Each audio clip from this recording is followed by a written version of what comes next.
परशुराम के जन्म की कथा। कनौज में गांधीनगर के राजा राज्य करते थे। उनकी पुत्री का नाम सत्यावती था। सत्यावती का विवाह भृगु ऋषि के पुत्र ऋचिक के साथ हुआ। विवाह के उपरांत भृगु ऋषि ने सत्यावती को पुत्रवती होने का आशीर्वाद दिया और उनसे वर मांगने के लिए कहा। सत्यावती ने अपनी माता के लिए पुत्र की कामना की। भृगु ऋषि ने सत्यावती को 2 चरु यज्ञ का प्रसाद पात्र दिए और कहा कि एक तुम्हारे लिए है और दूसरा तुम्हारी माता के लिए। जब तुम दोनों ऋतु स्नान कर लेना तो पुत्र की कामना लेकर के तुम गुलर के पेड़ का आलिंगन करना और तुम्हारी माता पीपल के पेड़ का आलिंगन करेगी। जब तुम इस चरु पात्र का सेवन करोगी तुम्हारी कामना पूर्ण होगी। जब सत्यावती की माता को ये पता चला कि उत्तम संतान की प्राप्ति के लिए प्रभु ने सत्यावती को चरु पात्र दिया है तो उसके मन में लालच आ गया और उसने सत्यावती के पात्र से अपना पात्र बदल लिया। सत्यावती माता के इस कृत्य से अनजान थी। उसने अपने पात्र की जगह माता के चरु पात्र को ही अपना पात्र समझकर ग्रहण कर लिया। योग तप के प्रभाव से महर्षि भृगु इस घटना की सत्यता को जान गए। वह समझ गए कि इसमें सत्यावती का कोई दोष नहीं है। उन्होंने सत्यावती से कहा, हे पुत्री, तुमसे तुम्हारी माता ने छल किया है। उसने अपना पात्र तुम्हें दे दिया और तुम्हारा पात्र स्वयं ग्रहण कर लिया। इसका प्रभाव ये होगा कि अब तुम्हारी संतान जन्म से भले ब्राह्मण हो लेकिन उसका आचरण एक क्षत्रिय जैसा होगा।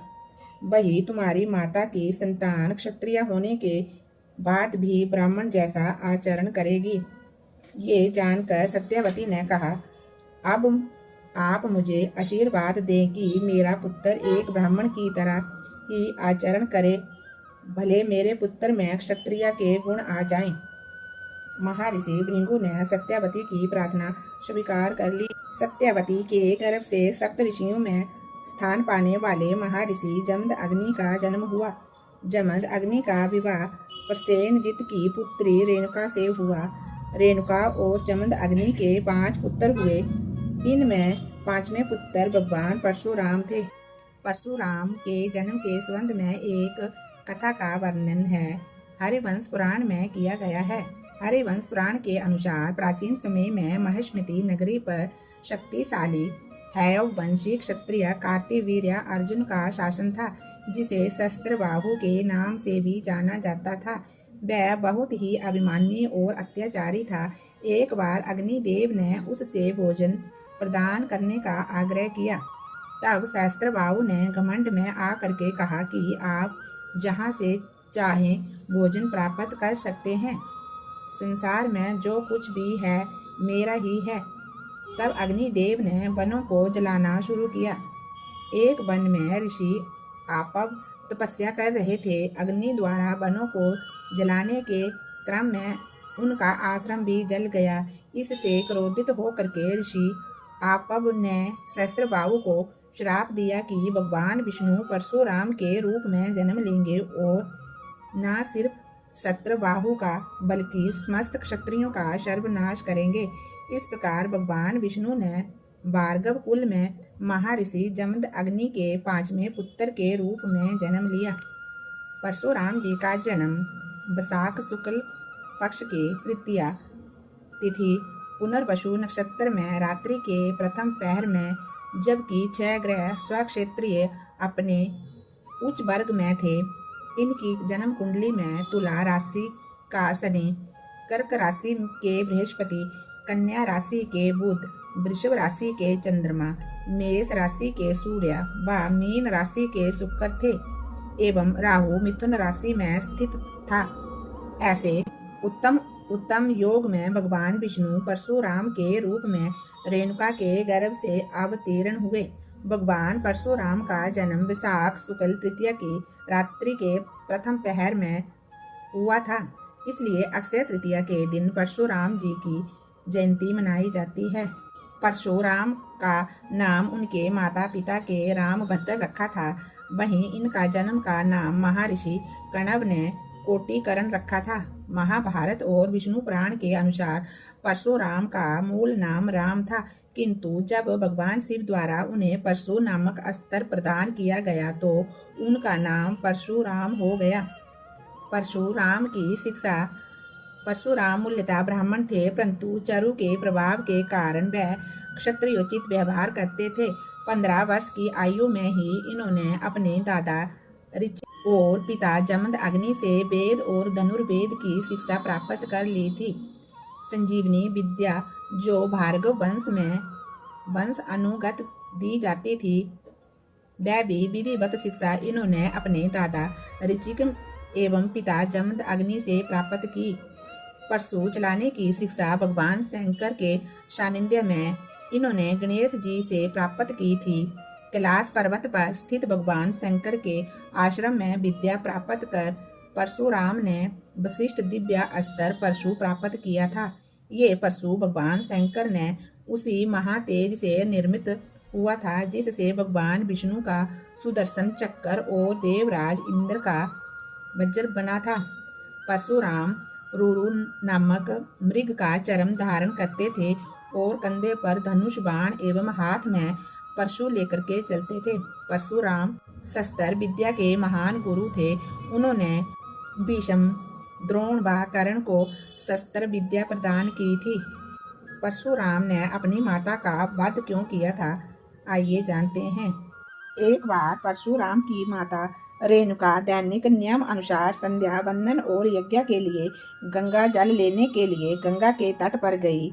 जिस समय रेणुका नदी तट पर जल लेने गई, उसी समय गंधर्व मृतिकावंत के पुत्र राजा चित्ररथ गंधर्व राज का जलयान वहां रुका। चित्ररथ अपनी अप्सराओं के साथ वहां जल क्रीड़ा करने लगे। रेणुका ने सोचा कि ये लोग स्नान करके चले जाएं तो मैं पूजा और संध्या के लिए स्वच्छ जल लेकर के आश्रम को जाऊं। इक्ष्वाकु क्षत्रिय वंशी होने के कारण रेणुका के विचारों में स्वच्छता थी। उसे भार्गवों के द्वारा निर्मित नीति पंथ का ज्ञान नहीं था। इसी अज्ञानता के कारण उसने नीति पंथ का उल्लंघन हो गया। चित्ररथ को जल क्रीड़ा करते देख वह मानसिक विकार से अपनी सुध बुध खो बैठी। उसके मन में विचार आने लगा कि वह भी राजकुमारी थी और अगर उसका विवाह भी किसी राजकुमार से हुआ होता तो वह भी इसी प्रकार जल क्रीड़ा और अन्य प्रकार के राजकुमारियों की तरह मनोरंजन कर सकती थी। चित्ररथ को स्त्रियों के साथ जल क्रीड़ा करते देख रेणुका ने जमद अग्नि का चिंतन आरंभ किया। देवी के मन में विचार आया कि मुनीश्वर शिव स्वरूप जमद अग्नि के समागम में ये जल क्रीड़ा की जा सकती है तो ये तीर्थ सार्थक हो जाएगा। जिस समय रेणुका को जल क्रीड़ा करते हुए चित्ररथ और उनकी अप्सराएं दिखाई पड़ी, उस समय उनके मन में आश्रम जीवन के साथ ही राजकन्या के उपयुक्त जल क्रीड़ा की इच्छाएं जागृत हुई। मानसिक विकार आ जाने की वजह से रेणुका का चित्त स्थिर नहीं हो पा रहा था, जिसकी वजह से उनके द्वारा रेत से कच्चा गड़ा नहीं बन पा रहा था। बार बार प्रयत्न करने पर भी वह बिखर जाता था और इसी प्रयास में सारा समय व्यतीत हो गया। सुध आने व स्मरण होने पर वह अपने गीले बस्तर समेट कर जल्दी से जमद अग्नि के आश्रम की ओर आ गई। रेणुका को आश्रम में आने के लिए काफी देर हो गई थी। इतने में सूर्य अस्त हो करके चंद्र उदय हो चुका था। अग्निहोत्र के पूर्व पहुंचने का नित्यक्रम इस दिन टल चुका था। देवगण और अतिथि गणों की पूजा का समय निकल चुका था। मानसिक विकार से युक्त होने के कारण रेणुका का ब्रह्म तेज समाप्त हो गया। वह खाली हाथ वापस आई थी। उसे इस रूप में देखकर महर्षि जमद अग्नि ने अपनी योग विद्या से सब जान लिया। उनके क्रोध की सीमा ना रही। उन्होंने रेणुका से कहा, तुम्हारा चित्त पर पुरुष में लग गया है, अब तुम मेरी अर्धांगिनी होने का अधिकार खो चुकी हो। उन्होंने कहा, ब्राह्मण का शरीर शुद्ध संसारिक काम के लिए नहीं है, कठोर तप के लिए है। साधना के लिए दीपक की भांति जलते रह करके सबको प्रकाश देने के लिए है। तब रेणुका ने कहा, मेरे हृदय में केवल आपकी ही मूर्ति रहती है। मेरे मन में आपके अलावा किसी अन्य का विचार नहीं आता। नारायण स्वयं मेरे पुत्र हैं। मैं अन्य के प्रति अपनी कामना कैसे रख सकती हूँ। इसके बाद रेणुका ने कहा, मेरे मन में जो था वह मैंने आपको कह दिया। अब धर्म के अनुसार जो उचित है वह निर्णय आप करें। इस प्रकार महर्षि जमद अग्नि ने कहा, घृणित कार्य करती हो और धर्म की बातें करती हो, तुम निश्चय ही वध के योग्य हो। महर्षि जमद अग्नि ने रेणुका के व्यवहार के कारण अपने पुत्रों से उसका वध करने को कहा, परंतु चारों बड़े पुत्रों ने ऐसा करने से मना कर दिया। इसके बाद उन्होंने अपने पुत्र परशुराम को अपनी माता रेणुका का वध करने को कहा। जमद अग्नि ने परशुराम से कहा, तुम्हारी माता ने मदन रूप में चित्तरथ गंधर्व को गंगा तट पर देखा था। तेरी माता का चित्त दुराचारी हो गया है। तुम्हारी माता ने भार्गव द्वारा निर्मित और अनुकरणीय नीति पंथ का उल्लंघन किया है। मेरी आज्ञा से तुम अपनी माता का वध करो। यदि तुम मेरे पुत्र हो तो अपनी माँ का मस्तक काट डालो। तुम्हारे चारों अग्रज भाइयों ने भी मेरी अवज्ञा की है, इस कारण इन भाइयों के सिर भी काट डालो।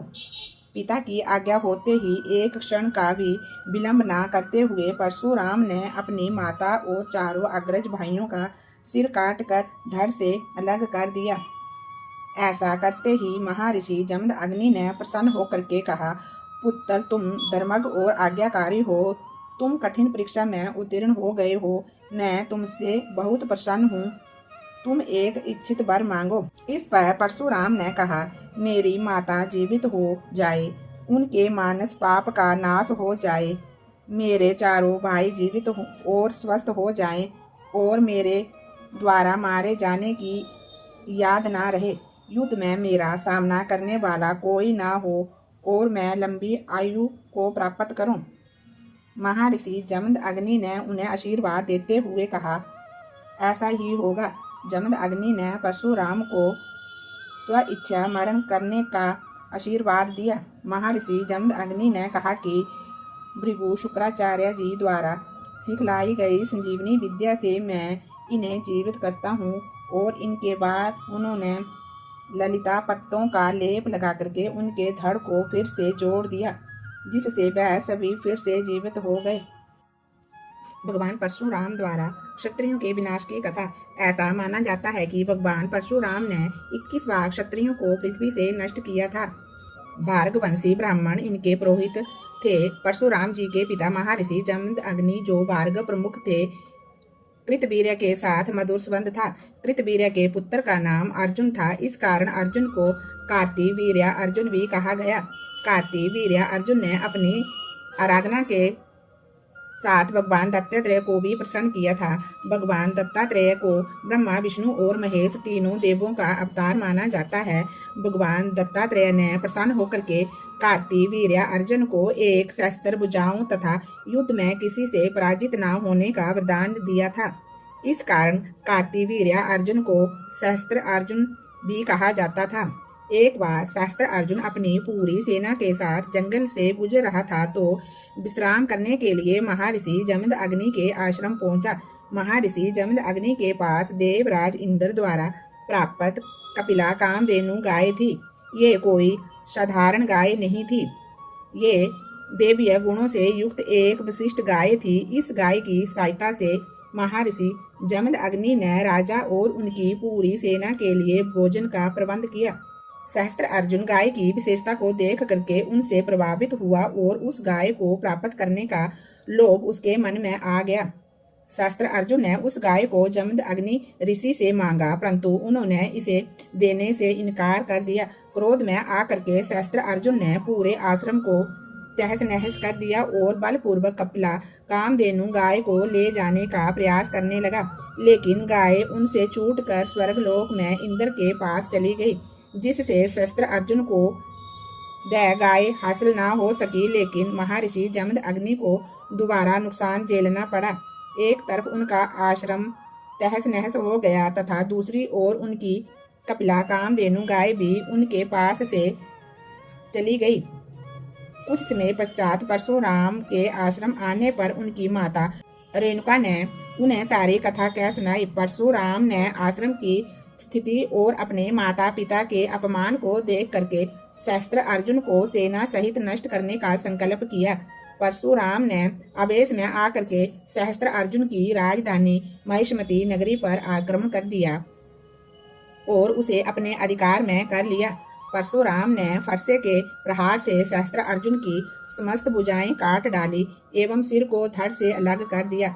सहस्त्र अर्जुन के वध के बाद जब परशुराम ने अपने पिता के आश्रम पहुंचे तो उनके पिता ने परशुराम से कहा कि ब्राह्मण का सर्वोत्तम धर्म क्षमा है और उन्हें आदेश दिया कि वह इस वध का प्रायश्चित करने के लिए तीर्थ यात्रा पर जाएं, तभी उनके ऊपर से राजा की हत्या का पाप खत्म होगा।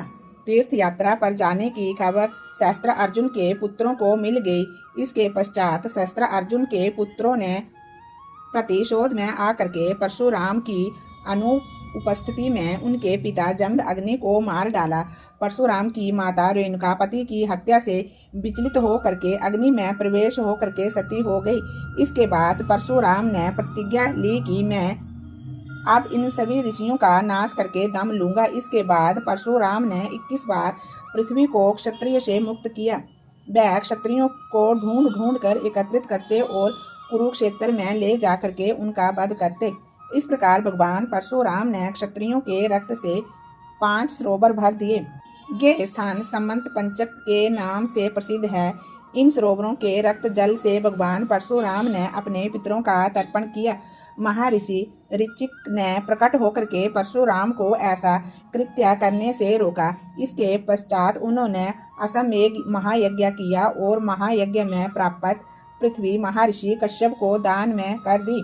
उन्होंने देवराज इंद्र के समक्ष अपने शस्त्र का त्याग कर दिया और महेंद्र पर्वत पर आश्रम बना करके रहने लगे। गणेश जी को एक दंत क्यों कहा जाता है? परशुराम से जुड़ी कथा। गणेश जी का एक दांत टूटा हुआ है, जिस कारण से गणेश जी को एक दंत कहा जाता है। लेकिन ये दांत कैसे टूटा, इस संबंध में भिन्न भिन्न तरह की पौराणिक कथा है। सबसे ज्यादा प्रचलित कथा भगवान परशुराम से जुड़ी है। एक बार परशुराम भगवान शिव से मिलने के लिए कैलाश पर्वत पर गए, जहां द्वारपाल के रूप में गणेश जी खड़े थे। गणेश जी ने परशुराम को अंदर जाने से मना कर दिया, क्योंकि उस समय शिव जी विश्राम कर रहे थे।